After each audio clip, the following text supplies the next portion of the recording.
Welcome to that spiritual, actual, factual answers to questions you're asking. You find them inside you, recite you, reciting the records. Akashic, we laughing, we drafting the passion to vary. It's time for that comedy, dramedy, all of the fanciest, catchiest acronyms. Listeners, listen, we traveling. Conscious is always unraveling. The reading you're having is mapping you back to your natural habitat. Abracadabra, it's magicless, passionate. To top it off, the host, all the classiest. Now, what were you asking for? All of the answers? What? All the answers. I just found out that, so I was staying at this woman's house. Her name is Katie. She has a second house, a cabin outside of her house. And when I left, I stayed there for 2 nights. When I left her house, I had realized that the 2 days I was there, I was putting garbage in her garbage can. And I realized like in the middle of day 2 that there was no garbage bag in the garbage can. So I texted her and I said, hey, I'm really sorry. I realized I just cleaned up the house. I put everything back where it goes, but I left garbage in the garbage can with no bag. And just, I didn't know where to put it. There wasn't an outdoor garbage can. She was like, no worries. Like, I'll handle it. No big deal. So this is now like 2 days later from that. And I got a text from her saying, I just walked into the cabin and it was 80 degrees and smelled like a trash fire. And I said, oh my God, 80 degrees. I definitely didn't leave your heat at 80, but I did leave it at 74. And then she's like, oh, it's radiant heat. So if you leave radiant heat, which comes through the floors on, it just gets hotter and hotter because slowly it fills the space with heat. Oh God. So I guess it had gotten from 74 to 80. And then the trash that was in there without a bag, she just was telling me, it looks like everything in this trash can has melted. And she's like, did you vomit in the trash can? And I'm like, I really didn't vomit in the trash can. I am so sorry. I will pay for the heat, the trash can. I'll buy a new one. I'll come there and clean it. I'm out of town till Saturday, so I can't like run over there and help her. And I feel awful. Apparently, like her parents, whose cabin it is, got notified far away in like Wyoming that the heat was so high. Somehow they got notified by the company or something. Oh my God. So I just have to say, when I left there, I texted her and told her about the garbage. Yeah. And I said, that's why I told you about the garbage. I was worried it would smell, but I did not leave your heat at 80, but I think it might've been the radiant heat. And I'm so sorry. And I've been just like, apologizing and offering to pay for stuff and telling her I'll come by Saturday to clean it. And she's just not responding now. Oh God. So I feel fucking horrifyingly bad because I know she's standing there cleaning, I guess, melted garbage out of her garbage can. And this is like out of the generosity of her heart. Yeah. Letting me stay in her cabin. Oh. It's hard when like you didn't intentionally do anything and you also like tried to stave it off a thing and it doesn't go well and someone else is upset. It's like, I feel like all I can do is apologize and commit and show up and pay for whatever needs to be paid for. But it's hard to just like have her angry at me. Ugh. Yeah. When, nothing was done like actively shitty. It's just, I wasn't even unconscious about it. I had let her know. And her response was like, I hear you. It's just that I didn't think 2 days of garbage sitting there would make the entire house smell like I wanted to throw up when I walked in. Yeah. And I'm like, oh no, that's really bad. Yeah. I mean, I feel like you've done all the due diligence though of like, all I can offer is apology and restitution. Mm-hmm. That is, there's no more for you to do. Like she can be upset, but it's not, you didn't actually do anything, quote, wrong, like ethically. Yeah. Now I just feel like she may like hold it against me forever and kind of not trust me. And I'm like, oh, that's not what we want. But I think I'll get an opportunity when I'm back to like look her in the face and be like, let me clarify again. Here's what happened. And let me buy you a new garbage can and let me clean. I'll do a double cleaning. I don't know. Ugh. I stayed at someone's house once. Again, they offered out of the goodness of their heart for me to stay there because there's a reason where I was. Yeah. And it was in dead of winter and it was in a wintertime place, And when we left, I turned off the main heater in the main room because I thought, oh, I don't just leave heat on. And I Right. don't know if it was on when I arrived or not. I just, when we got there, I was like, oh, it's cold. So I'm going to adjust the heat. Maybe it was on low, whatever. When I left, it turned it off. That's it. Yeah. There were no instructions anywhere. Right. He got so upset because, that can freeze the pipes if you did it. There's a reason why I should have left it on. I didn't know that. Right. There's no reason that I would have known that. No. And instead of it being like you're saying, like, wow, I am upset and I have to, because this is something bad could have happened. It didn't happen. Nothing bad happened, but it became like a moral judgment of failure on me. Right. And like, I can never trust you again, all this thing. Luckily, there was a go-between of the person whose actual friend it was, and they took the brunt of it. And ultimately, that person came back and was like, I lost my damn mind for a minute. Okay. And I'm really sorry. Cool. But it was, so the point is, like, she might be having a reaction. Yeah. And hopefully she's the type of person who needs to have her reaction and then later on go, oh, that you didn't deserve that reaction. I don't know. I've gotten to know her a little bit, and I hope so. It seems like sometimes maybe the heat remains. Well, yeah, there's going to be that granular, like, well, you're probably not going to stay at her house again. Yeah. Oh man. Yeah. Yeah. This is the we're talking, right? This is it. We're in. Yep. Yeah. I have 5 different topics we could talk about if you want today. Bring it. There's so many things going on in my head right now. And I'm ready. Where you're at. So, all right, I'll fill in the holes. I'll fill in your holes. But I didn't need to say that. But I did because we're us. Poop. Okay. So one is, for like weeks, I've been wanting to have an episode where we talked about like creative future, like how to engage with our creativity for myself personally, like what does the future look like as a creative, as a career, as a creative? Like, you mean as an actor because of COVID? Partially. I feel like I've shifted my relationship to the whole thing a little bit. And I'm like, well, what am I doing? Where should I be putting my soul? And maybe it's still acting, and that's fine. But, what does that look like? That's thing one. Thing two, creative versus interpretive as a discussion. Like, I actually don't know that I'm a creator. I've been an interpreter for so long. I got you. And 3 has to do with what happened yesterday with the world. And, and in particular, this one person who is on a lot of the pictures, the guy with the crazy horns and the fur hat and the shirtless, tattooed. I haven't seen that. Oh, it's crazy wonderful. And we could totally talk about him, and I'll tell you why. So those are 3 topics. Would you like to launch into any one of those 3 topics, Katie? I'm going to have to pause this for just a second and respond to her. I'm really sorry. All right. We'll keep recording, but we'll cut out this moment. Yep. Give me 2 seconds. Okay. All right. Wow. You okay? Let me just, I'm just going to read this. Let's let this be totally part of the whole episode. Do we want it to be included? Because this is publishing someone else's reality, and sometimes we regret that choice. I know, but she didn't do anything wrong. Oh, okay. This is more about you and your okay, great. I'm just a lady who left a trash fire in someone's house. Got it. Okay. All right. Oh God.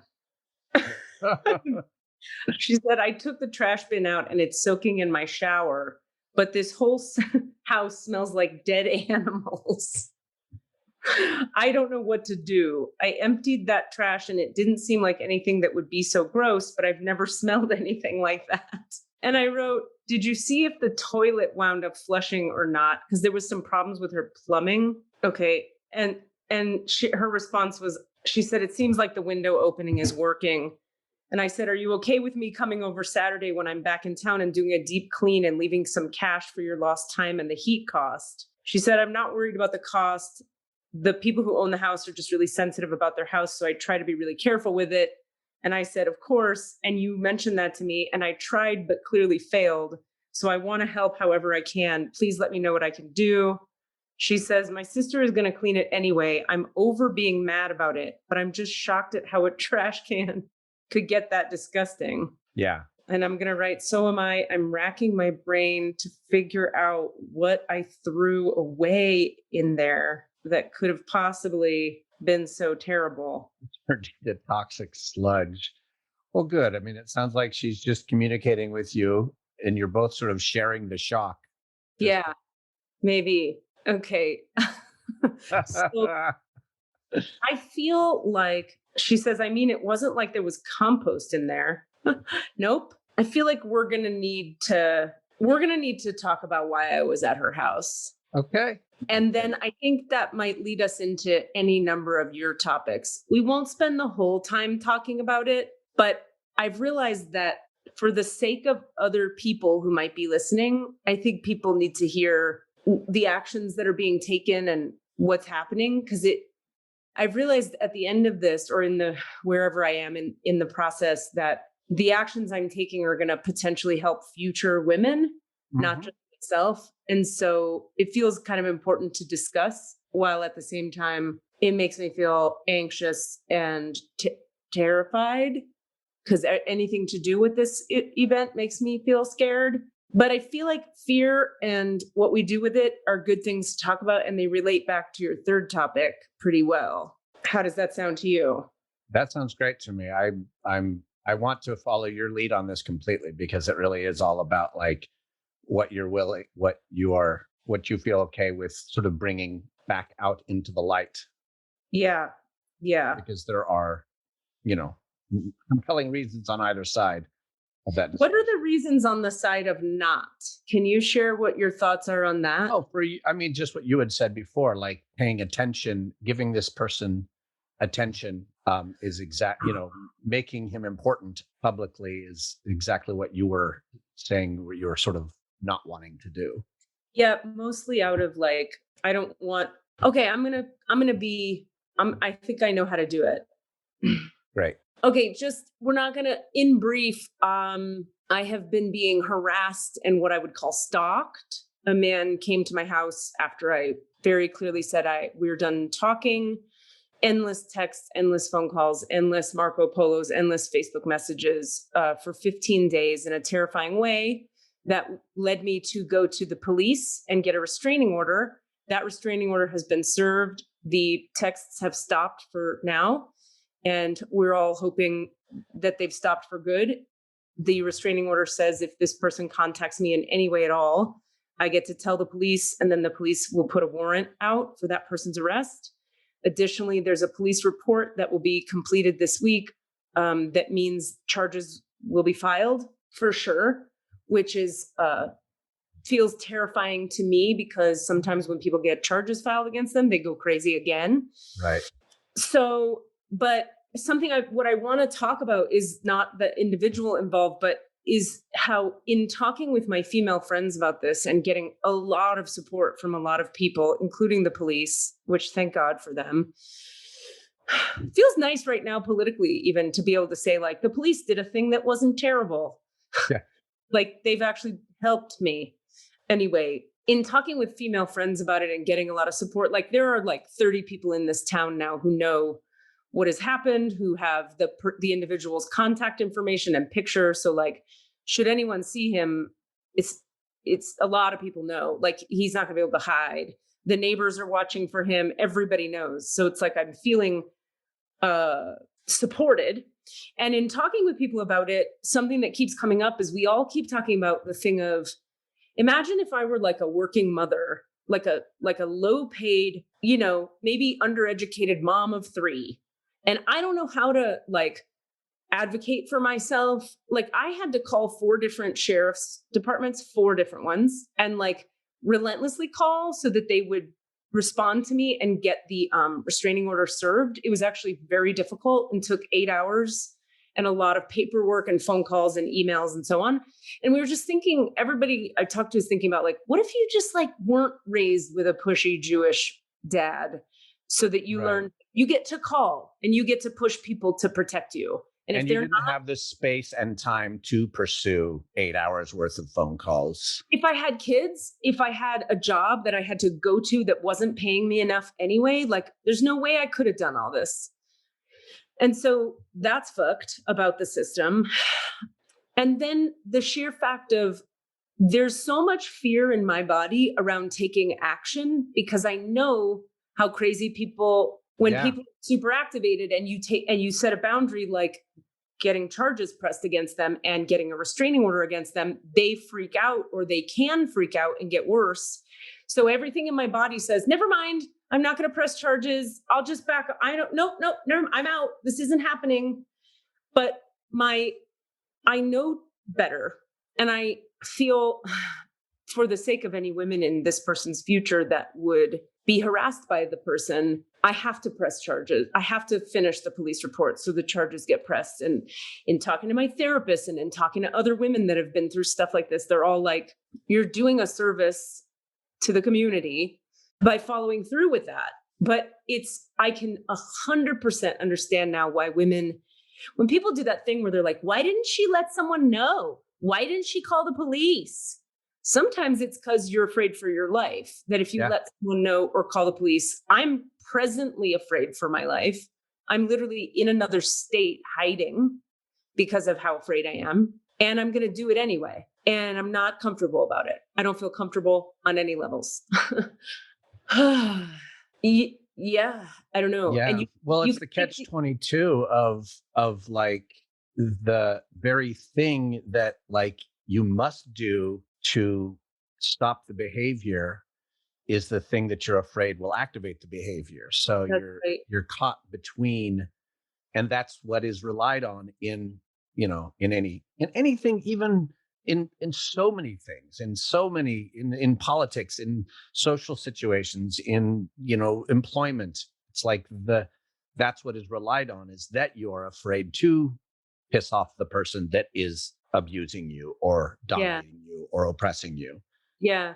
And I am conflicted about it because a part of me, like something my therapist has been working with me on is like, she'll remind me that in certain cases, like she's like, you don't have to be the one who points things out to people all the time. Like you could just, if you feel safer for yourself, not doing the police report, you're allowed to make that choice, because if that's safer for you, do that. And then I'm like, I can't figure out actually what would be safer long-term, fill it out or don't fill it out, because he's going to get charged with two things. So am I safer having that protection in place, or is he going to react? I don't know.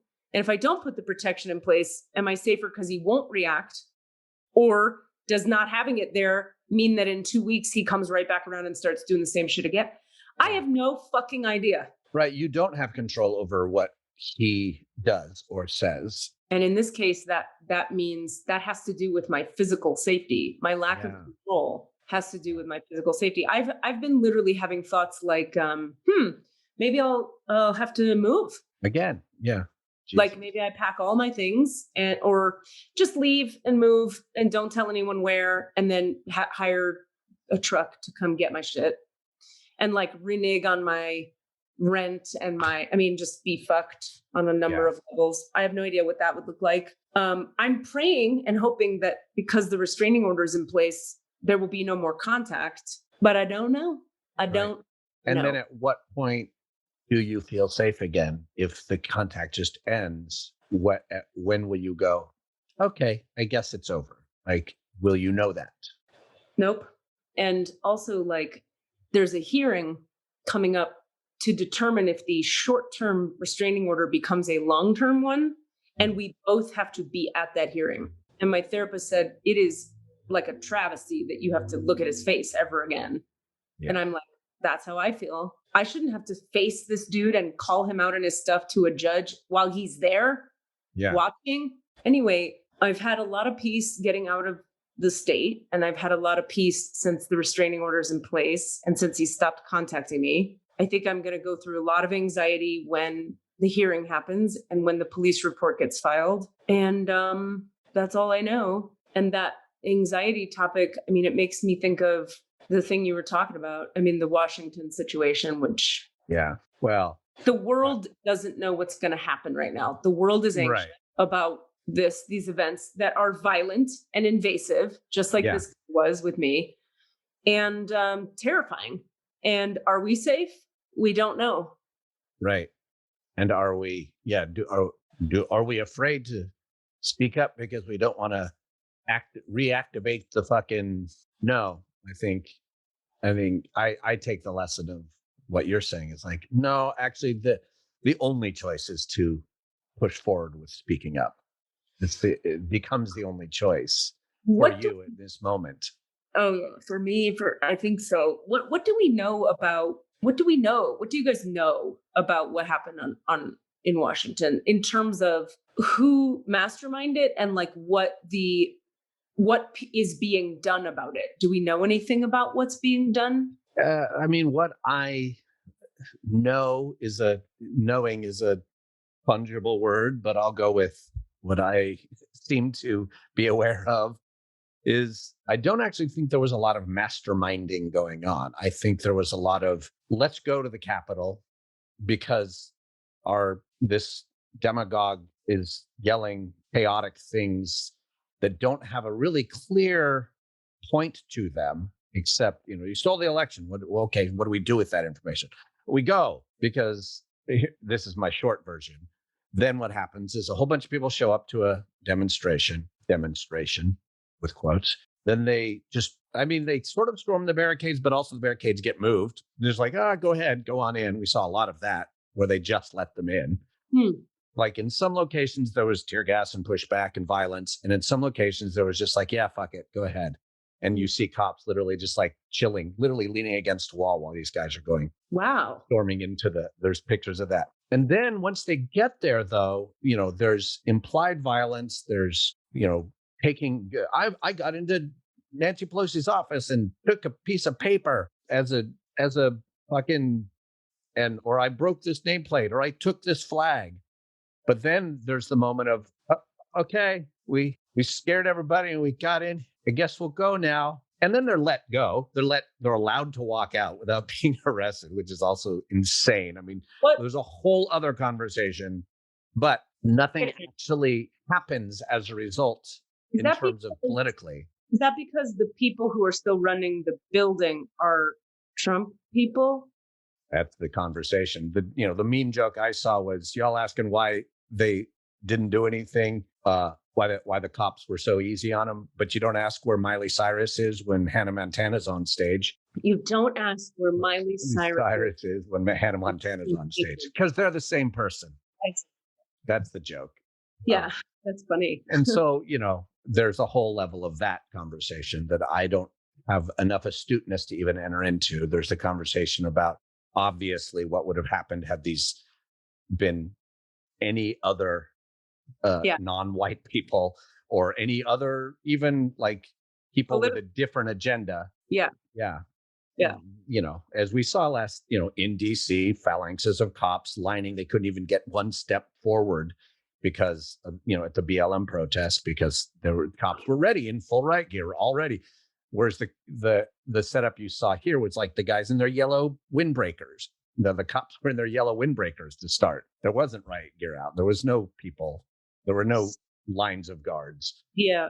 So here's an interesting thing. I was talking to a girlfriend of mine today about this, and she was saying she was having a hard time with how people are characterizing the people who stormed the place. She's like, because I know some Trump supporters who are wonderful, loving people, and that their reasons for supporting him are actually things she can get behind. And this is like a person I really like and has a lot of kind of liberal, progressive ideas about life, but also has a lot of like sympathy for that side of things. And it was interesting to me to hear her say it's really, she was like really sad because she said it was painful to hear how people are just talking about the people that stormed the place as if they know why they did it and as if they know blah, blah, blah. And I can actually understand that point of view in terms of we don't actually know what the thinking is of any given individual or group or why or whatever until somebody speaks up for it. But at the same time, to me, that's not the issue. The issue is the behavior, the violence, Exactly. and the invasion, which is the same thing as it would be like if I were to say about this person who's been endlessly calling, texting, and showing up at my house in a scary, scary, mean, ugly way. Well, we don't know where he's coming from or why, so we can't say anything about him. It's like, it's not about where he's coming from. It's what you about fucking did. What he fucking did, which was relentless crossing of boundaries that were clearly set and asked to not be crossed. Exactly. So the law is clear. The rules are clear. Everything is clear, regardless of if you feel disenfranchised and that I should have sympathy for you in your disenfranchisement. That's fine. But actually, I don't totally agree that you have that, oh, well, then you don't know what's going on for them. I do know that they are supporting a person who, regardless of your reason for supporting him, has clearly identified himself as a racist demagogue, not just racist, a misogynist, racist, violent demagogue. Yeah. Sorry. Yeah. All your reasons are moot. Yeah. Yeah. Yeah. I will address your disenfranchisement because guess what? Me too. Guess what? All of us. But you're wrong for your actions and your motivation is wrong. Like I actually do have a right wrong here. Yeah. Where I'm like, maybe I'm being black-white here, but I do think you're wrong. Like, but I think you're right. But I think that goes to your point though, which is your behavior makes it. Your behavior, your actions declare your position. Yeah. Yeah. I mean, I think we all can, I guess I thought we all as humans could agree that violence, egregious, we don't storm the castle anymore. We don't storm the castle. Like we're not in medieval fucking battle zone in America. We have like policies and like, anyway, right. Clearly I'm in a bubble of delusion because apparently we are storming the castle. So the conversation that needs to be had is way more something than I knew. Yeah. And like, since it's a fucking spiritual podcast, let's go ahead and examine this through a spiritual lens for a second. Okay. There's so much to this. Spiritual people are often, and by the way, spiritual people, right? What the fuck does that mean? That's like a big blanket, whatever the fuck. I will put a thumbtack in that because this is to my point of this one individual who's been plastered all over that. Tell me that first. Okay, let's get into that because that might actually address it very well. Tell me. Okay, so this one guy, you'll see him in all the pictures. He's got like horns, like a horn hat, like Viking helmet, horn hat, and like a fur. He looks like he's trying to be like Buffalo Man, like he's got a long like fur hat that looks sort of like a buffalo cowl, and he's got tattoos, and he's shirtless, and he's got like a flag face paint on his face, and he looks insane and crazy. He's also kind of hot, like he's got a nice body, whatever. Okay. So you're like, oh, what's this guy's story? And then people can find people right away. There's pictures of him at like QAnon things. There's even pictures of him at BLM, which is confusing. And you can't tell what he's doing there with, like, is he supporting or is he against? But he's definitely been it. So he's a person who's trying to get attention, clearly. He's like, I get involved. And like, I've seen some of his postings. People have found him and like shown his postings of like, he's deep in QAnon. He's deep in the QAnon world. So that like meaning. Yeah, he believes it and repeats it and engages in it and holds up signs, about QAnon. Q sent me at, things like that. Wait, but is he on the side of QAnon or against? Yes, he's in. It seems like he's in. Yeah, he believes QAnon and goes with that reality. Okay. Yeah. So he's okay, so that's information. Okay. Then we find out that he has a page on like backstage.com and he's an actor.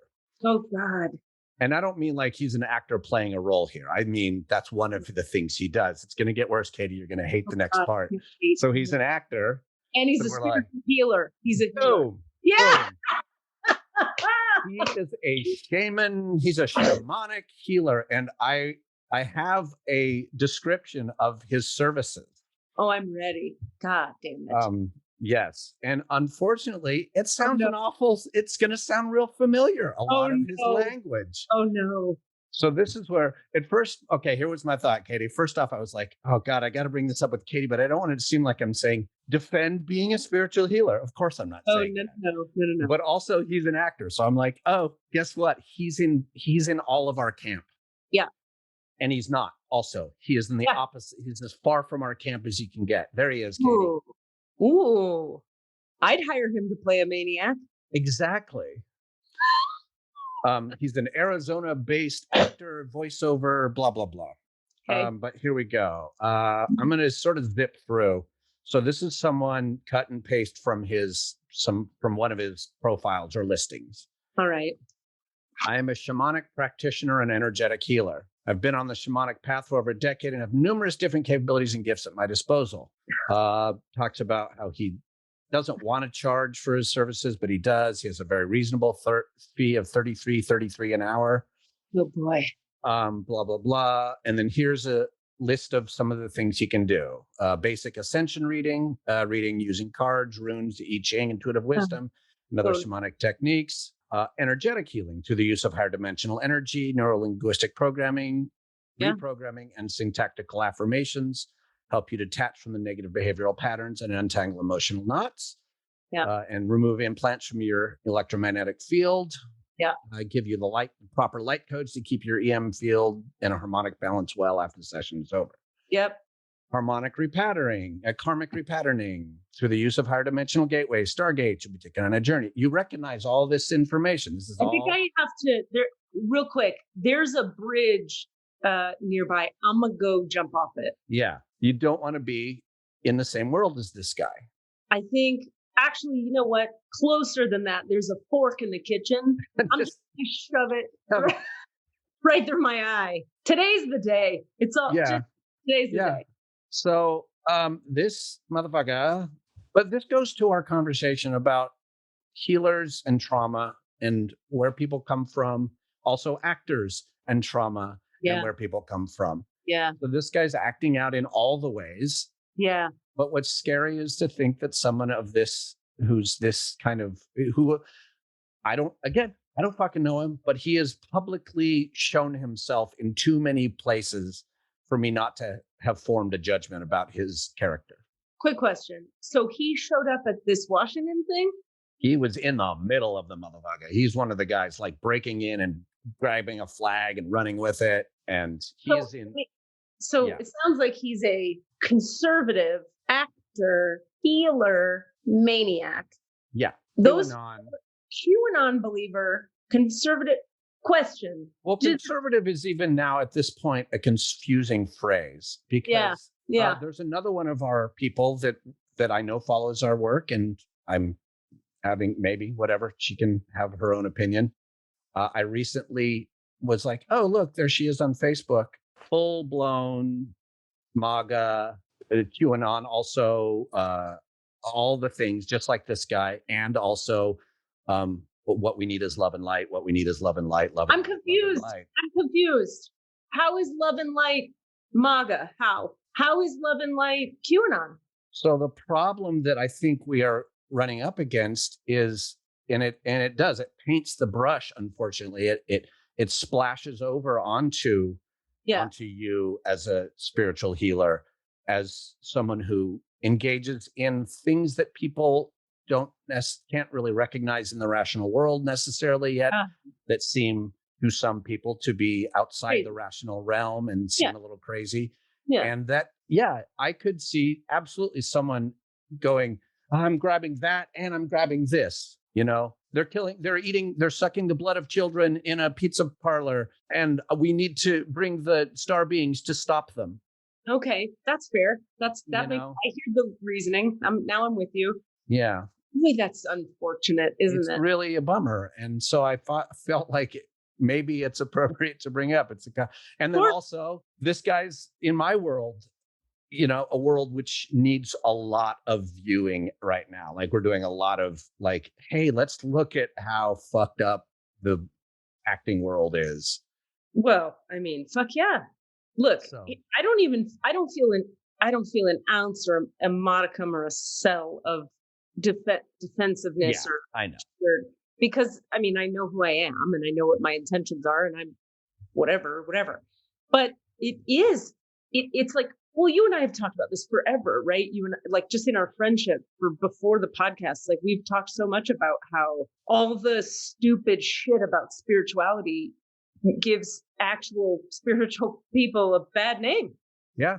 And here's another way this is an interesting sort of spin-off from that idea, which is to say that I don't know if I even told either of you this. I can't remember who I've told what. It's been such a crazy couple weeks, but I'm like, should I say this out loud? I think so. I decided on a whim to apply to the Harvard Divinity School.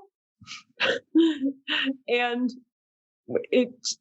is that fun? You're laughing. I'm laughing at that because you're like, let me take on another crazy, huge, massive adjustment in life. Yeah, that's funny. Right. Yeah. Well, I don't have a whole lot of hope that I'll get in. I don't know. Everyone who knows me is like, why wouldn't you get in? You're the right person for that. And I'm like, I don't know. Here's why I don't know. Because what I'm coming to them with is like, I've been a working professional mystic and energy healer for 20 years or 50, whatever years it's been. And that's a thing that academics, theologians theorize about being maybe real. But do you think they theorize it in the abstract and in the past? Like, they would look at, the Catholic mystic of the 12th century. That's interesting to look at. But I've never heard of any current academician talking about that in the mystics in the present tense. Right. Like Harvard theology department professors, I don't know that they're going to star being circles. So the point go with basically the Abrahamic religions in their functional form, and that's about it. And I straight up in my application, I have to just say, let's just for a second acknowledge, I'm very proud of myself. It took 3 or 4 weeks of working on the personal statement, the why should you pick me statement or whatever that is. In the midst of a stalking trauma. No joke. A lot of weeks and a lot of hours of framing my personal experience in a way that I hope adds up to, I think I'd be great at this and I hope you consider me. But because what I'd actually like to do with the degree is teach at the secondary college level. I'd like to teach in universities on the topic of mysticism, ontological thinking, and consciousness. And I'd like to teach on those topics from literally the framework of whatever they make me read there. Like, and the cool thing about this program is you get to kind of choose a focus that is of your own choosing within the context of the big broad brush of theology. And theology has to do with religion. And I'm not really that interested in religion. I'm interested in the mystical practices within the religions. So I come right out in the application and say, that's what I'm proposing my focus to be. Here's all my life experience so far, and here's where I'm looking to go next. I really think this is the right program to take me to that next place. So I feel really proud of like having accomplished just filling out the application. Is this like an MDiv program or a PhD program or? So they have an MDiv, Masters of Divinity, but I didn't do that when I applied for the Masters of Theology because it's 2 years and it's mostly for people. The MDiv is if you want to become like in the clergy in some way or a preacher or whatever. And I'm more interested in secondary education, like teaching adults. Here's what Joan of Arc really was doing. And would you have to go to Harvard, or is this a distance program? It's online right now because of COVID. Because everything is anyway. So I know, but I actually would prefer to go there. I want to go to fucking Cambridge. Yeah, fuck yeah. Harvard. Yeah, let's go hang out there for 2 years. Sure. I keep trying to visit you where you are, and then you keep leaving. I know, it's terrible. Well, I don't get to go, so it's a moot point. Right. I don't. At least for another year, right? Yeah. It's on. Anyway, I won't find out until March if I got in. But the reason I brought this up was on the topic of, on one level, I seem like the perfect person for that program. But if you're coming from uber rationalism, as some academics are, I'm like the last person you let in because I could just be a crazy star-being weirdo, right? Right. Like our friend in the Capitol. Yeah. Like, if it's, unless you've had any direct spiritual or mystical experience yourself, which theoretically anyone in a theology department must have had some, but maybe not. So if you've had any of that, you can believe what I do as a thing. But if you haven't, then it's a lot of people just totally write it off and can't get on board and don't get it and so on and so forth. So we'll see how that plays out. And then there's the issue of like, if I did get in, how do I run my complicated business that I already run? I'm moving my chair because the light is so bad, and like take a 2-year program and read all those books and go to online classes. I don't know. But we'll see if they even give me the option to consider doing so. So did we cover topic 3 to your satisfaction? Is there more? I just wanted to bring it up, and I don't think we have an answer for it. It's more just the idea of like that we are in a world in which we assume a set of, well, I think this is what it is. It's like we might assume a set of information based on something like, oh, you're a spiritual healer, so you have liberal progressive values. Oh, but if you add on top of that a sprinkling of deep paranoia, and then one particular tick that takes you, I don't trust those guys, I trust those guys instead, then suddenly you've gone down this whole other world and you're advocating for the extermination of a particular type of person or something like that. Right. Like it's we can't assume anything about any belief, meaning the other belief exists.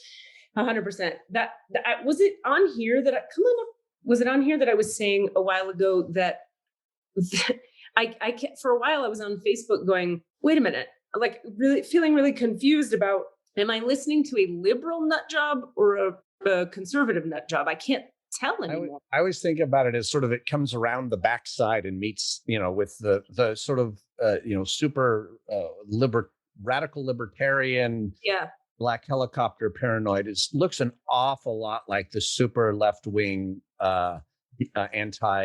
anti-police state paranoia. Yeah. They're both, and they both honestly do have points. They have foundations in reality. Like we are watched too much by the NSA, and both the libertarians and the anarchists really hate that. Yeah, right. Left and right meet around the backside in a lot of ways, and it's like but then at some point you grab onto a piece of information and just run with it, and I think QAnon is just such a perfect example of that. It's where you put your faith and then you just cling to that. Trump says they stole the election. Okay, what's your proof? Me saying it. Well, now a lot of people are saying it, so now I'm going to point to that as the proof that it's true, because a lot of people are saying it. Right. Can we clarify real quick? When we say, okay, I need a little more information about QAnon, because we're saying the phrase QAnon as if we all know what we mean by that. And here's what I know. Okay. QAnon started, there's actually there's a sort of a humorous online message board thing that people would do for a little while, where they would make up crazy conspiracies and see if they could top each other. And they all had different blank anons. Anon.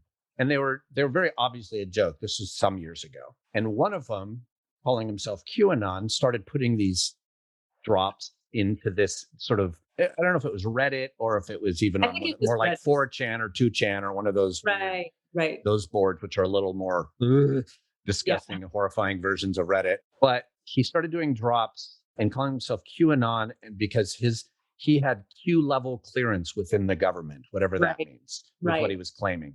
Okay. And they were outlandish. And from what I gather, having listened to some of the like theoretical origins of QAnon, because no one actually still knows who this person is, but they've done some investigation and people are like, ooh, I think it might be this guy, that he's not actually, or at least this is the guy responsible for propagating them. Okay. But it's like, well, let me try this. Let's see if you got, oh shit, people are still listening. Okay. How about if I say this? Okay. And then it at some point gains enough, I don't even want to call it legitimacy, but gains enough momentum that then the movement itself becomes its own subculture. And we know nothing about the person who's actually making what they call the drops, but we know a lot about the people who have gathered around it and like meet and trade information and like they'll take like a piece of it and say, oh, the way he phrased that means he's winking at us saying, if he said, the elephant in the room is, oh, elephant, that means Africa. And he's talking about the Africans or whatever. Like Can I ask a question? Yeah. Just because I'm getting it now. And the thing with the pizza parlor and the babies, how is that connected to this? So one of the pieces of QAnon is Pizzagate. And it has to do, the primary sort of thrust of QAnon is that there is a secret cabal of, I don't want to say Democrats, but like of people like the Clintons and Bill Gates and maybe Bill Gates and George Soros and a bunch of other powerful non-right wingers. I don't even want to say Democrats necessarily, that are a cabal that literally kidnap children, extract their essence, suck their blood, eat the children, rape the children. They're adrenochrome. They're adrenochrome, and also they are molesting them. Like they're both molesting them and extracting their adrenochrome. And some of it has to do with the basement of a pizza parlor that happened. I don't quite get this one, except that I also know that pizza parlor doesn't actually have a basement. So that is hilarious in and of itself. Right. So that's now. And so everything sort of circles around. Oh, and that Trump specifically is part of the in the know group of people who are directly placed to battle the bad guys here. To take down the bad guys. To take down the Clinton cabal. So for them, it's quite possible that, so then the theory, so then it must be the theory from some people that QAnon was invented by Trump so that Trump could create a thing that he's fighting against. No, I haven't heard that. I don't think he's that. I think QAnon was created by some fucking troll. Some guy just blew out. Okay. And now I think it's more like, Heath Ledger's Joker. This is the type of guy who just wants to keep watching the world burn. Like PewDiePie. Yeah, it's a PewDiePie situation, but deeper than that. Yeah. I see. So when people say they are with QAnon, this guy with the horns, the naked actor, horn. What does with QAnon mean? It means they believe what Q says, the guy? Yes, the Q who's making these drops of information is trying to take down this evil cabal. So if you're with Q, it means you're joining the battle to save the children from the molester adrenochrome suckers who are the Clintons. So if you're with Q, you believe everything that Q says, you know that he's out here to save the world and that Trump is part of that army. Okay, so Trump is out to save the world because he's with Q. Right. And we do have at least now one elected state level, federal level. I think she's a representative who is a avowed Q follower and got elected to Congress in this last election. Fantastic. Now, here's the question.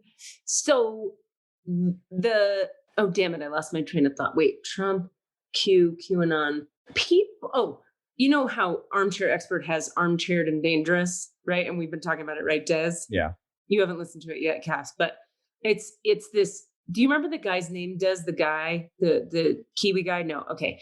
Anyway, there's a Kiwi guy, a guy from, fuck me, not Australia, the other place, New Zealand, who is a real conspiracy theory interested guy. In fact, he made a documentary that I watched this year that was really, really great about, God damn it, I can't think of that other guy's name who was doing creepy shit. I think Des is pulling the name up right now. But anyway, this guy paired up with Dax Shepard and Monica Padman to make a spinoff of Armchair Expert called Armchaired and Dangerous, where the three of them talk about conspiracy theories and break down exactly why and how their logic fails. Right. David Farrier. Yeah, David Farrier. And Des, do you have the name of the documentary that was on Netflix that he made? I don't.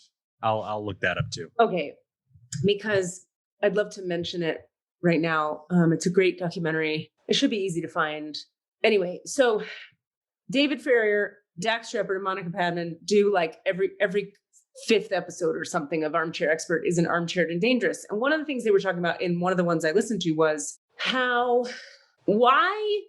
and Bill Gates, I'm pretty sure, is considered to be part of the elites who are sucking the adrenochrome of children and raping them. Why, if you're Bill Gates, and let's say adrenochrome is a real thing, and adrenochrome can help your body in some way, Bill Gates has all of the dollar bills. Why wouldn't Bill Gates just buy a child and suck their adrenaline? Why wouldn't he? There's a million ways for the richest man in the world to like get baby blood without having to rape and murder babies. He could just pay people for it. Be part of a cabal that's going to get in a pizza parlor. And the level of his rationality, when you listen to Bill Gates talk, he's a fucking very rational gentleman. It's so crazy. And I've heard Bill Gates interviewed on his podcast with Rashida Jones responding to these questions. And he's just like, oh, right. They're saying that, huh? I don't know it's so crazy. I don't know what to say. Like anyway. Right. But do you see the logic of like, if you have that money and that power, you don't need to be in a cabal of murdering. No. What is the logic that would even support that idea? Everybody wants to be on a team. Even Bill. I don't suppose we found the name of that documentary. I'm not sure which one it is. Tickled? Yes. Oh my God. I've been wanting to see Tickled. You got to see it. Because I've just heard crazy things about it. Oh, you got to see it. You got to see it. You saw it? I saw it. I'll give you the gist without ruining anything. David Farrier stumbles upon this subculture on the internet of male tickle parties where dudes are tickling each other. Like they're not gay. They're not gay. We're not gay. Not gay. Holding each other down and in a not gay way, nakedly tickling each other. And then he follows the rabbit hole down of like, who's actually making these videos? And it turns into a crazy manhunt. And that's all I'll say. But it is, and I give David Farrier so much credit. He just pursues this shit to the end of the earth. And it's, I don't know. I'm just enjoying those guys talking about the craziness of certain conspiracy theories that when you look at, if you just tease it apart a tiny bit, if you use the tiniest bit of logic to tease apart what the fabric of what holds together the theories, they fall apart immediately. Right. Yeah. Well, and you know what helps me? Sorry to jump back in, but I watch all the conspiracy shit. And when you watch it all falls apart. If you just pull on one thread and only follow that line of logic, you'll try to, it'll be easy to convince yourself that it's true with all these pieces of breadcrumbs going the same way. But when you watch them all, you're like, these people are just, it's just a shotgun blast. And yeah, you know what? One of the dumb documentaries I just watched is probably true, but the other 99 are just madness. Right. You know? I mean, all a conspiracy is more than one person deciding to do something. That's it. So like, the problem with the whole concept of conspiracy theory is it's both a way of dismissing true conspiracy. Yeah. And it's the same problem that we're having with the spiritual shaman dude.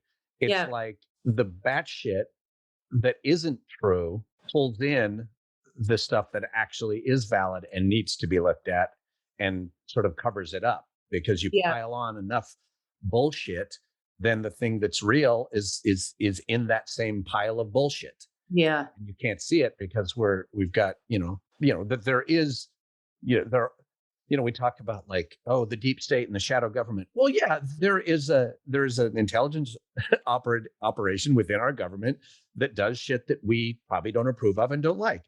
That's true. Yeah. But then we blow that up to this whole other thing that isn't true, and it is insane, or Yeah. Another thing that they were talking about on that podcast is they talked about the notion that folks who feel on the outside of society or not included or disenfranchised tend to be the people who are more open to kind of buying into the more outlandish of the conspiracy theories. Like linking the idea of feeling like an outsider to being willing to buy into stuff like this. And that's something I wanted to talk about because I can relate to that in a way where look, we had a guy on our podcast who met lizard people, right? And who legit alien ships landed and he looked at them. Like, I know that aliens are real. I know it. I just talk to them. I see them. It's real. It's not a question for me. And I'm not 100% convinced there aren't lizard people. One of my dearest friends is like constantly in her healing business, clearing reptilian energy because it comes up all the time. So it's like, it is out there. That is out there. I know that that's out there. My trouble is that I've seen it with my eyes. So you can't dismiss it to me. But how do you, and then it's like, well, where does that lead you? And like, what castle do you build as a result of that? That is where things get hinky. I think you're right on target there, because I think for me, there's no castle to build. It'd be like saying this water bottle is in my hand. Therefore, water is trying to kill us. Water is involved in a deep conspiracy because this water bottle wasn't in my hand a minute ago. It's like a weird leap to go from there's a water bottle and now this other thing. Because for me, I've made the weirdest leaps you can make. I work with aliens all the time. I clear their energy. I bring the positive ones in. That's nutty. But I don't then go, therefore, anything. There's nothing after that. It's just the thing that happens. It just is. It's the thing. Yeah, we extrapolate stuff. Yeah. Yeah, extrapolation is a problem. In one of the systems of study I studied and then left because they were crazy. They said some good shit though. I've talked about this before, but they talked about conclusions, like coming to any conclusion is really like you necessarily create limitation when you come to any conclusion. Like if you lock something into a point of view and you can't live with that thing as a question, then you're actually not in reality, is what they would argue, because anything you lock into, this is truth and can't change. Actually, everything is in flux and can change and does change. So you're deluded if you think you can solidly say anything. Right. Which you can use that logic to manipulate people very easily, which is what that system did. And that's why I left. They're assholes, frankly. But you can also use it to liberate yourself from a lot of stuck, judgments and points of view, which can be very helpful, as long as you don't take it to a crazy extreme, which of course everybody ends up taking it to a crazy extreme. And that's why that takes us back to the idea of like, what do you do? What is your action? What have you done? As opposed to, what is your motivation or whatever? No, but what do you do with that shit? You use it. Like I am in judgment of this shamanic dude, but my judgment is a little bit like, oh shit, this motherfucker gets into people's energy. And if he gets into your energy, that's fucking terrifying. Yeah. I don't know if he's or is he using it to seduce women into compromising situations? Or, I'm making a lot of leaps here, but I'm like looking at him and going like, oh yeah, he's doing shit. Like with that, he's using if he has quote hours, he's not using them for good. Or maybe he is 60% of the time. I don't fucking know. Yeah. I don't know. But that's like, what do you do with it? Anything we have, what do we do with it? Same with technology. Like technology isn't inherently good or bad, but we assume it's inherently good. And that's not true. No. And a lot of people like me assume it's inherently bad. Right. And that's also not true. Yeah. about how we employ it, which is another thing I'm really interested in Bill Gates for, because he's got such great altruistic, philanthropic ideas of what to do with that, and that he's already employing technology. Well, and he is the target of some of the most specific, like, no, he's doing it so that he can implant trackers in your blood. But God, I don't know. That's what all of his inoculation stuff has to do with. It's all about putting trackers in your blood. That is a very active conspiracy theory out there. Trackers in your blood. Yeah. With nanotechnology. Right. I mean, okay, let's just for a second. I'm sorry, but everybody who is saying that carries a goddamn phone with them. You've given up your option to not be tracked. That's a good point. Yep. We're all being tracked anyway. Yeah, get over that, or throw away your phone before you start saying, I won't take that inoculation because I don't want Bill Gates to track me. That's what he's tracking. Bill Gates. How did poor Bill Gates? He's so not the guy. Like, if that's happening, I promise it's not Bill Gates. Like, listen to any single interview with him, and 5 minutes in, if you have half a brain, you can clearly tell Bill Gates is not that guy. He's just not that guy. There might be, I'm even willing to say there might be a guy. It's not that guy. But it's not that guy. All right. It can't be. I have to interrupt because we have to decide what we want to do if we want to go into the records today, and I have to pee really badly. Okay, good. I just was pulling the prayer up because I think we are going to go in the records all of a sudden now. Okay. And then, so why don't you pee? Yeah. Well, we'll miss you. Don't go. Okay. All right. You know what we could do is we could bring a healing through for everybody. Sure. Yeah, we could see just like we can ask an open-ended question of like, hey, what does the world need right now? And see what we can do to contribute to, like, my aim would be something like to contribute to the lessening of the polarization, like another one of those. We kind of had that a few weeks ago, and we can do another version of that. Well, that was about clearing the pain in the collective, or you're right. Clearing all separation in the collective. Fuck. That was hardcore. That was intense. I don't know if I could do that again right now. I don't think you need it. Maybe, but we could bring something light through, something light and healing. But do you have questions? Well, my question, which we never really got into that conversation, so it's a little off topic, and maybe it's a future one, but it did have to do with what? Just like what is next as I want to say, like, how do I engage with my creative professional self going forward? Like, what does that look like? Or haven't you been interested in writing lately? Yeah, there's been a little bit of this and a little bit of that. And so, I mean, it's more just like out of straight up curiosity, trying to use the tools. Like, I could get some advice from the record keepers. That's it. But it's pretty lightweight. What about framing it like, here's something that I know for myself, and something I teach in my little world that I teach in, is that there is what you would like to do, and then there is your soul's work. Right.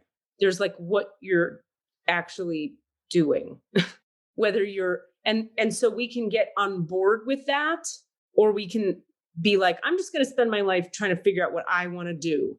Right. Which, even making a distinction between it kind of feels like I'm splitting the self from the divine, and we're trying to merge the self and the divine. But I do tend to have the experience and the awareness that the soul is up to something, and each individual soul is up to something specific. And it can be as simple as like, I came back this time to know myself, to experience love, to serve the community. And it's usually some kind of like broader, more principled idea like that. It's not usually like, you're going to be an actor who also serves wine at restaurants. Right. Yeah. I think what you just brought up is, I think, an amazing and awesome whole topic for an episode that I think we should absolutely engage with.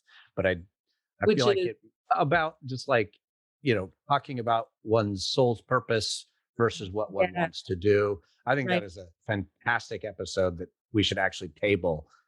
So, and then like use that framing. I do feel like, just out of just as a person who makes a podcast, that we should figure out a way to enter into it in some way that's relevant to what we've been discussing today. Like let the records talk about some aspect of the sort of theme of today's episode. And I have a feeling that it might be an energy that wants to be contributed. Yeah. So we'll see.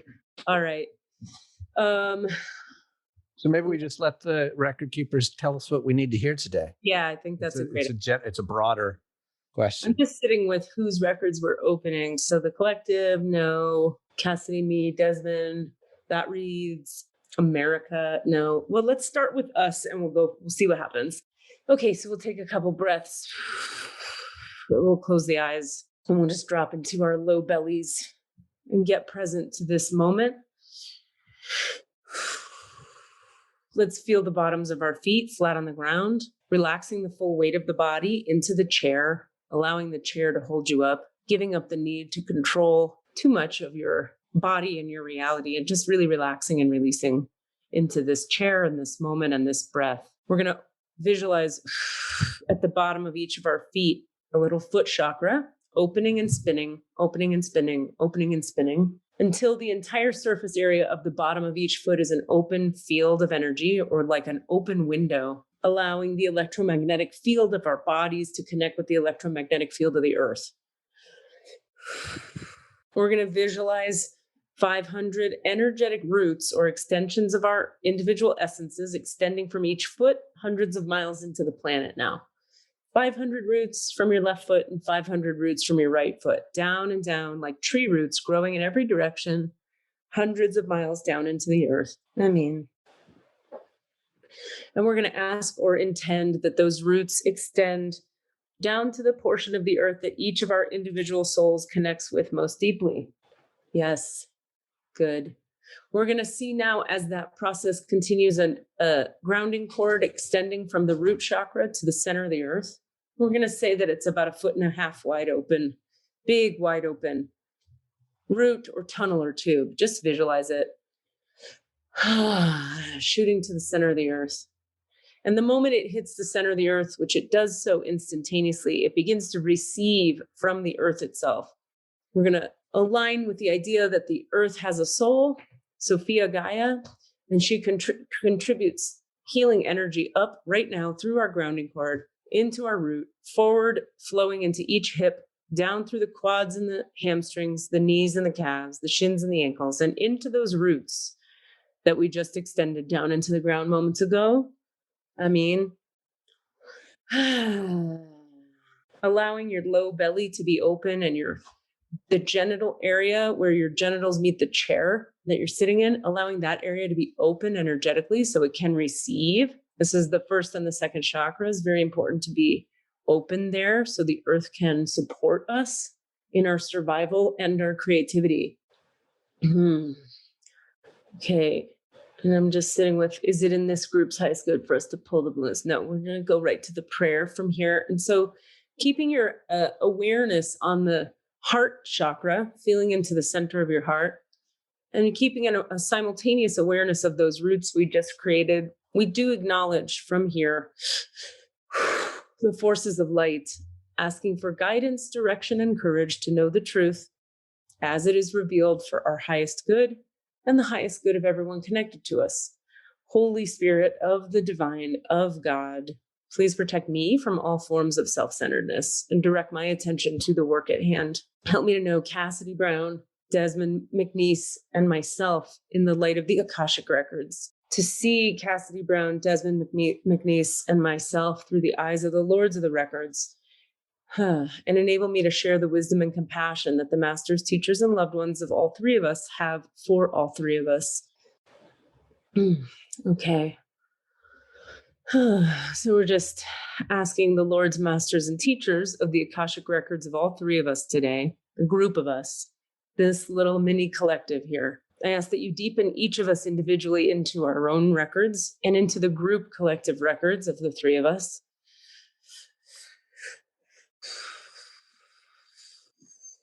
Oof. And so we're just looking today, I'm going to speak to the Lords, Masters, and Teachers of the Akashic Records of the three of us here. of this collective for any wisdom, teachings, healings, or information you might have for us about anything we've been discussing today, what's happening in the world, fear, when do you speak up, when are you quiet, conspiracy theories, or anything else. And so feeling each of us now, feeling into the back of your neck and the brain stem, where the brain connects to the spinal column through the neck.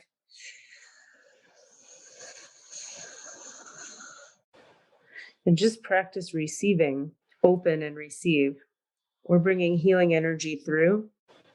Anybody listening can receive this as well. Doing a lot of clearing in the throat area. Feel into the middle and or the front of your throat.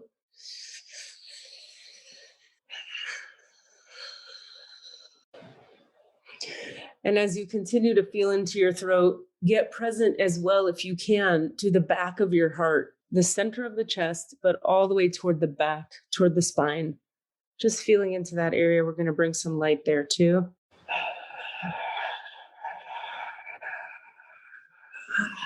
And finding now the connection between the back of the heart and the throat, and seeing it like a tunnel that runs from the back of the heart to the center of your body, up through the throat and out the crown.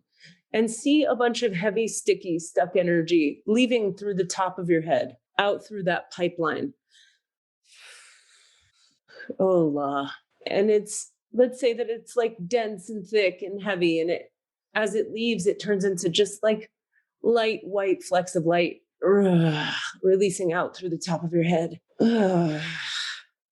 What have you been unwilling to say that needs to be said? What have you been unwilling to feel that needs to be felt? What have you been unwilling to face that needs to be faced?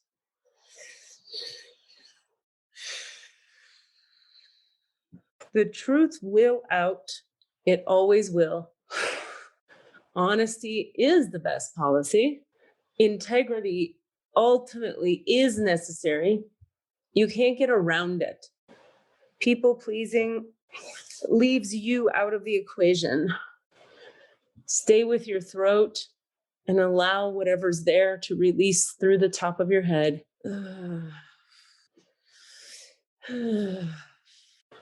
You can't get what you need until you ask for what you need of the people who have it. Feel into your throat.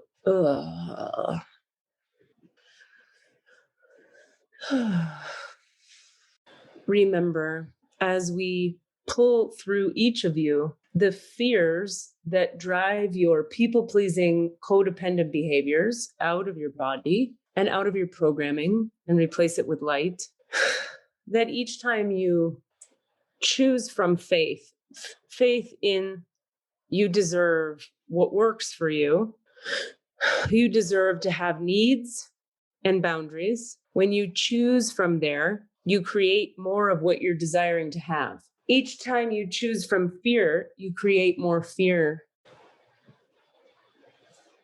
Each time you choose from fear, you disempower yourself a little bit more.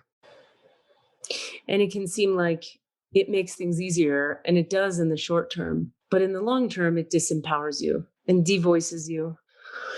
And so you should be feeling a bit more peace in your body now, more flow, more lightness, less constriction and contraction, hopefully. And if you don't yet, you will later.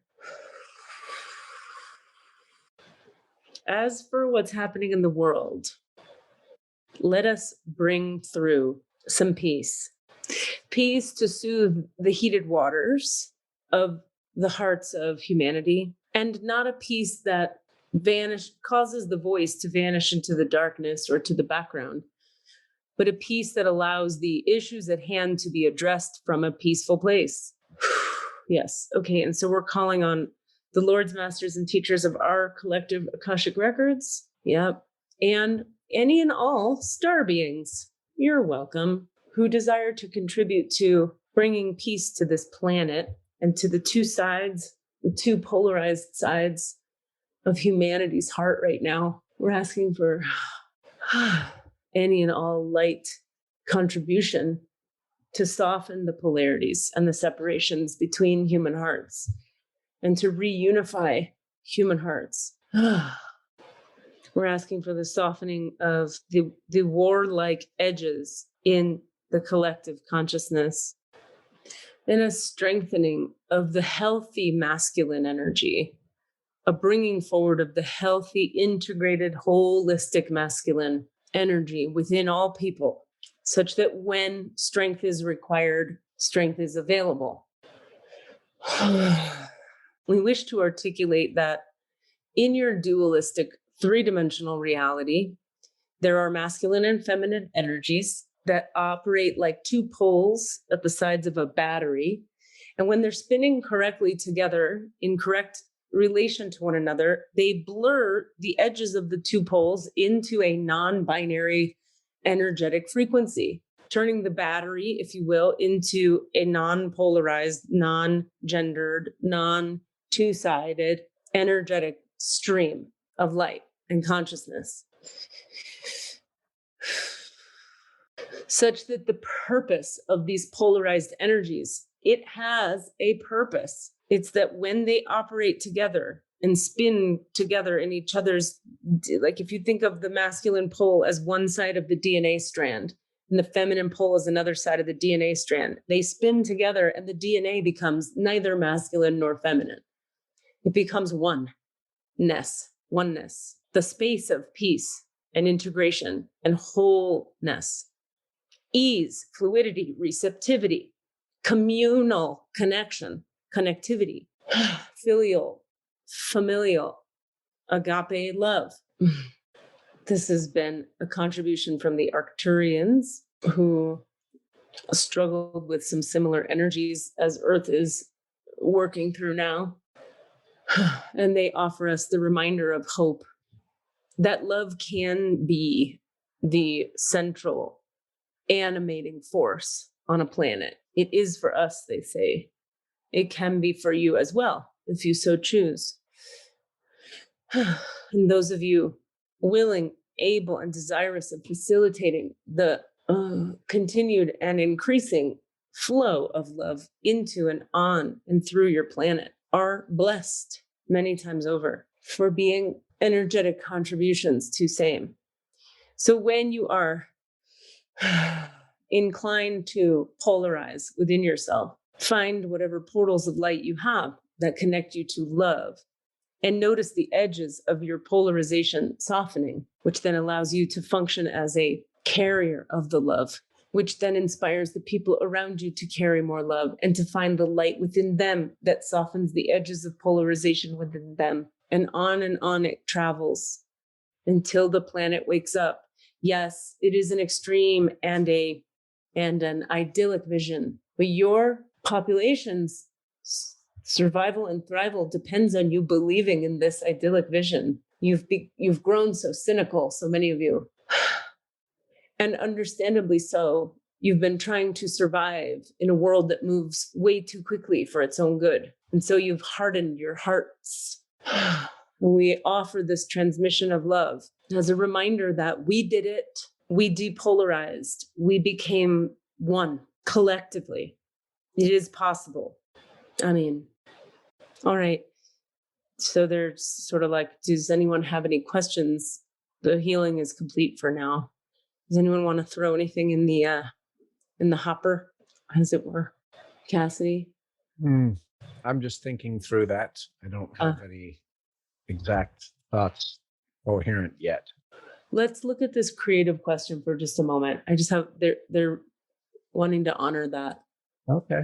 It's like, so what is the shape going forward? Because here's the thing. Each of you understanding your soul's purpose, if you will, which can be such a weighty phrase in your reality, but each of you understanding what you came here to do is a part of the infusing of the world and humanity with this love we speak of. If everyone knew what they were doing, there would be less friction and less need for battle. Furthermore, if everyone were willing to surrender to what their soul came here to do, soul qualities, remember, are always of the higher vibrational frequencies. They include energies like peace, mercy, justice, freedom, love, oneness, equality, equanimity, etc. So if you're following your soul's purpose, you're necessarily living from those energies and therefore bringing those qualities to the earth. So let's hear what they have to say for Cassidy Jamal Brown, if anything at all, about his future creative expressions. Okay. This has been a time for you, Cassidy, of like a softening and an expansion of your heart's energy, which necessarily, as it's been softening your heart, these changes, this slowing down, this staying home, it allows for the softening of the heart. As the heart has softened, it has opened you to new understandings of different avenues of possibility for fulfillment, which is to say, it's forced you to explore other stuff and try other things and see what else might be satisfying, not permanently or only, but in addition, which is to say, our desire for you as your team of soul guiding angels and record keepers has been for the contracted aspects of your personality and ego to become the opposite of contracted, expanded, released, and receptive, such that in the future, because we wish to encourage you and support you in trusting, there will be your favorite forms of expression will be available again. Okay. And the dream would be that as you're living into those energies and pursuing those pursuits, because you will again, that you be more open in the future to other forms of fulfillment surprising you and arising from left field, as it were. You might love crocheting. We offer as a silly example, but an example no less. You might love it. It might fill your heart between acting jobs. You might love, what's that called? Cross-country skiing. And it might fill your heart between acting jobs. You might go cross-country skiing and meet someone who offers you an acting job. So this is about the images, like they show me like the tight fabric of your heart being pulled apart into a loose fabric that is more open and receptive to possibility, options, fun, fulfillment in other ways, without giving up that which you enjoy so much.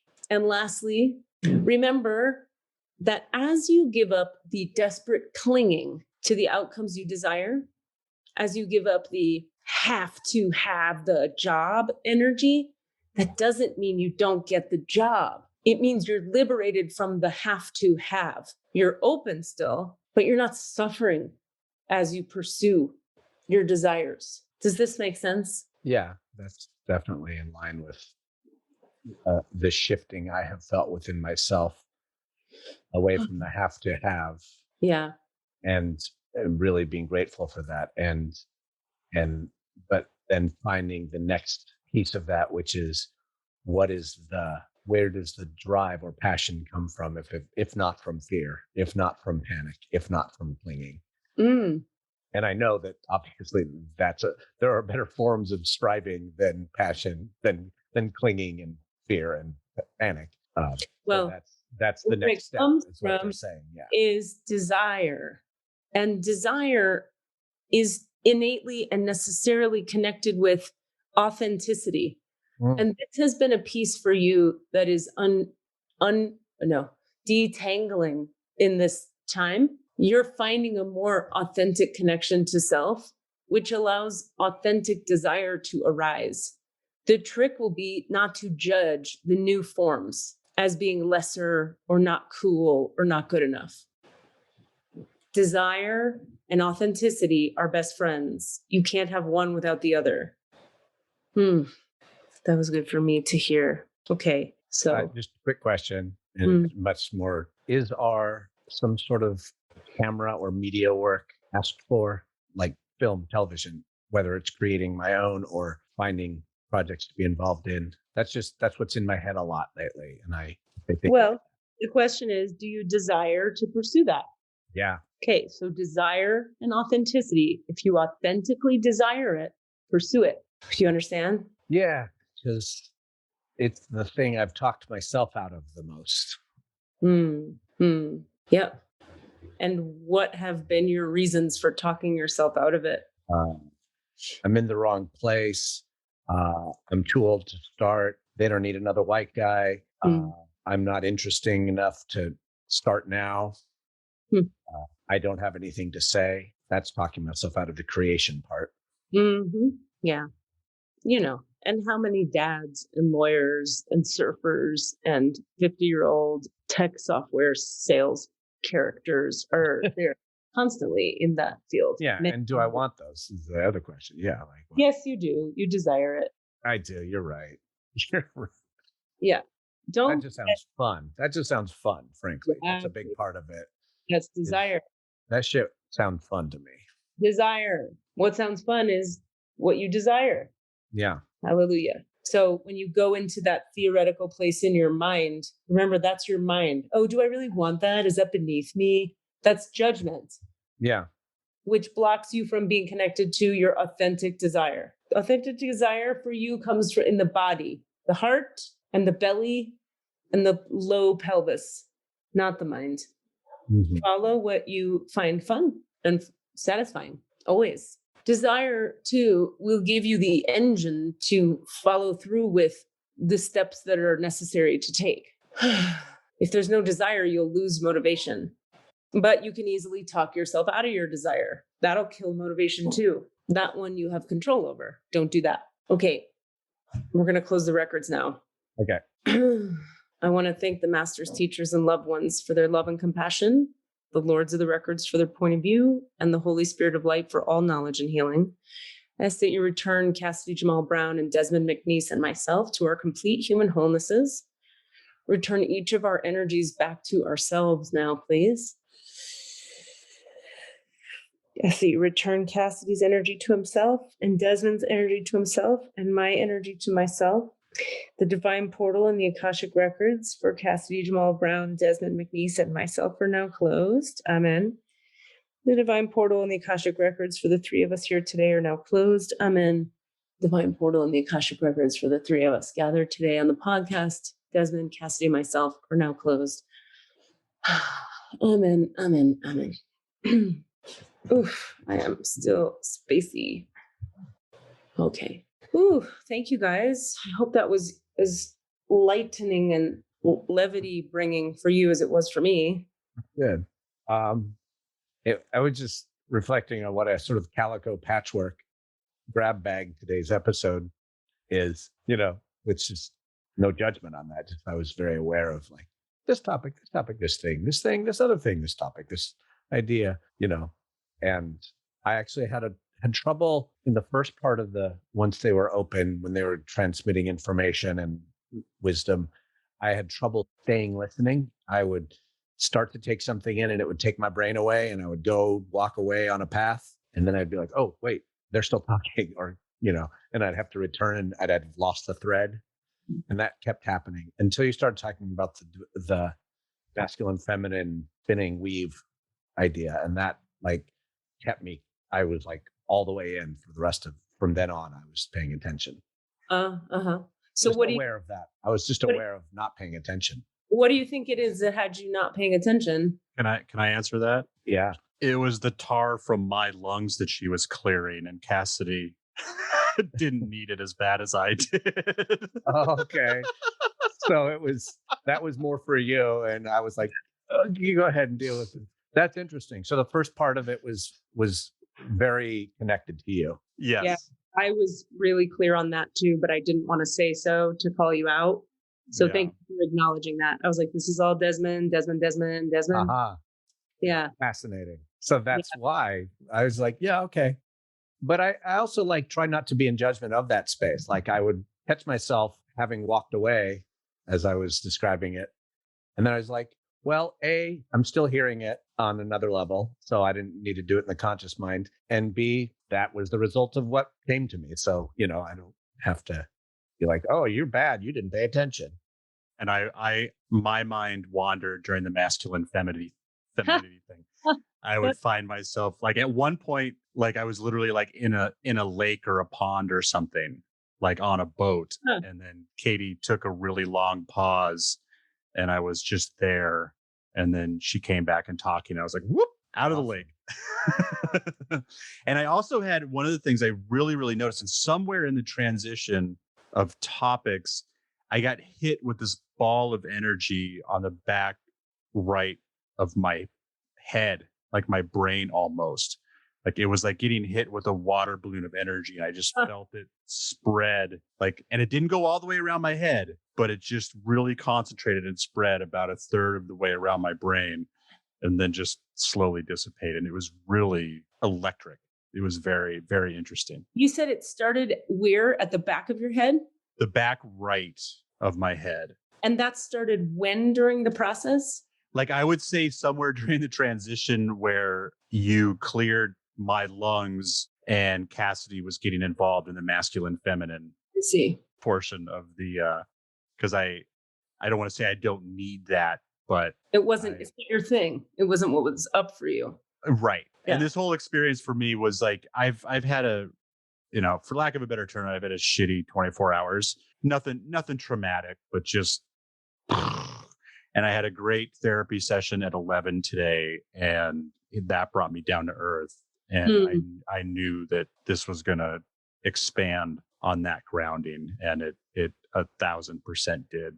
So that's so great to hear. I had some of my own like codependent fear come up around like the very first thing that happened when we opened. It was like, oh God damn it, I have to say this to Desmond again. He doesn't want to hear it. He's like, doesn't want to hear it, or I wouldn't have to say it again. So then I felt guilty, and then I was like, well, let's just let the energy do it. Yeah. And so I'm so glad that you're saying it so that I don't have to be the one to be like, so by the way, that was for you. That thing again. We're gonna get the plunger out and clear this back up. Cool. Yeah. So magical how it works. There's so much too of what was coming through today that was like little bits of it would be like for all of us, and then little bits of it would be for one of us, and then it would resonate for all of us, and then it would be for one of us, and that was neat to watch. Yeah. Thank you guys so much. Yeah. It's don't ever leave me for 2 weeks again. That was hard. I can't do it. Katie, hard. I'm so sorry what you had to go through.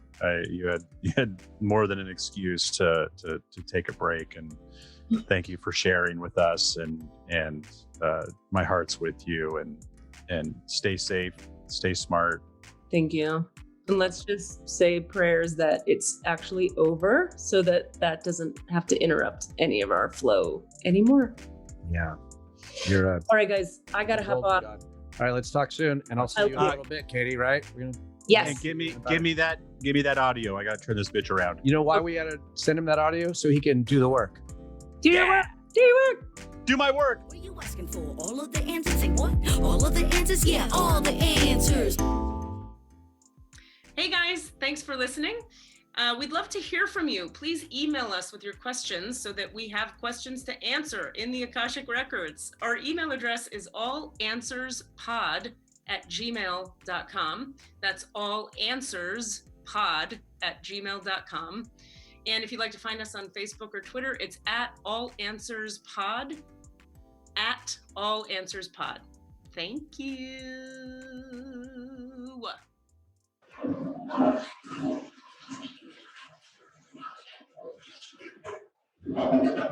That was a Sounds Awesome production.